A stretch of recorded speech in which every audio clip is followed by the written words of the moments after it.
dans le prochain épisode de Demain nous appartient. Tandis qu'Aurore découvre que Sarah lui dissimule des informations, Ulysse fait une crise d'asthme. En parallèle, Alex se précipite à l'hôpital.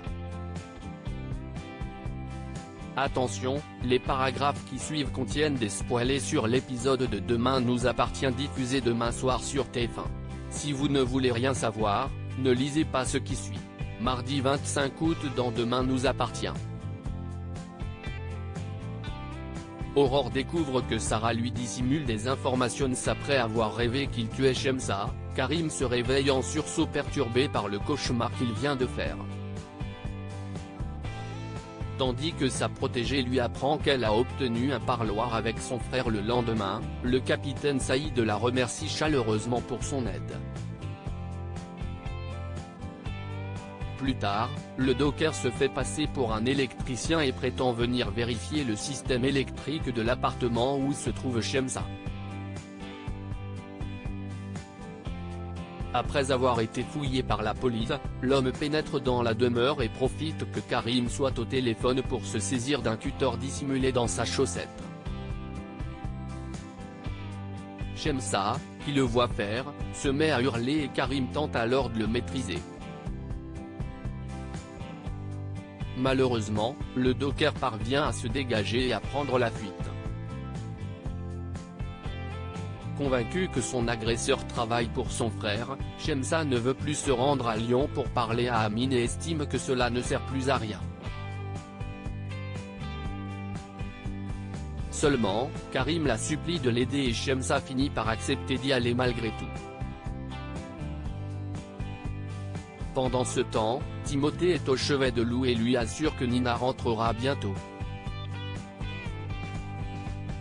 Lorsque Lou affirme qu'ils ne reverront jamais la fillette car elle va mourir, Timothée déclare qu'il ne veut pas la perdre car il a déjà perdu une sœur. Il rejoint ensuite Manon à la paillote et révèle que Nina a été kidnappée 11 jours plus tôt avant de lui faire promettre de garder le secret. De son côté, le docker informe Victor que la mission a échoué. Tandis que l'homme d'affaires insiste pour qu'il tue Shemsa le lendemain, le jeune homme refuse. Furieux, Victor le menace avec son arme à feu et le docker consent finalement à le faire. En fin de journée, Georges contacte Aurore et rapporte que l'homme qui a été retrouvé dans le port est le bras droit d'Amine.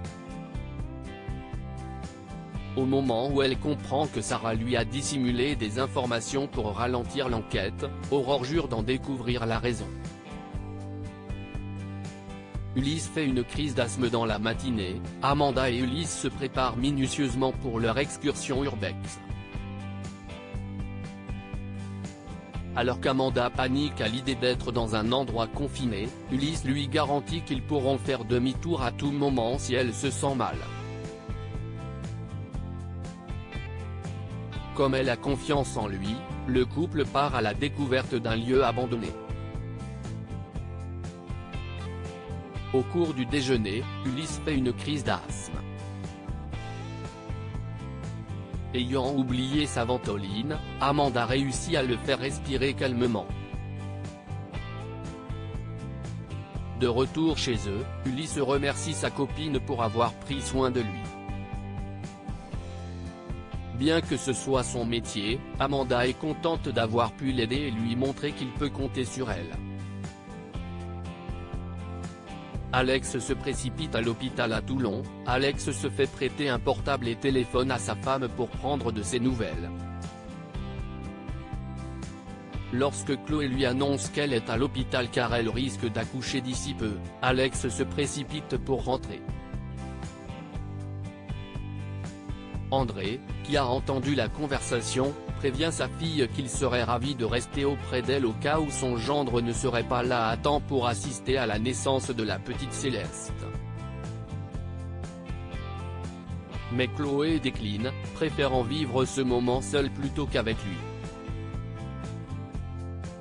Dans l'après-midi, Chloé n'a plus aucune contraction et Marianne l'autorise quitter l'hôpital car le travail n'a pas commencé.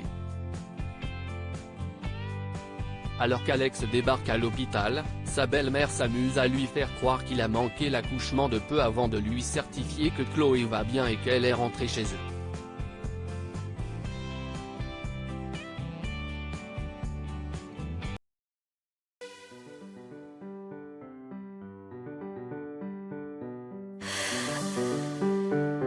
나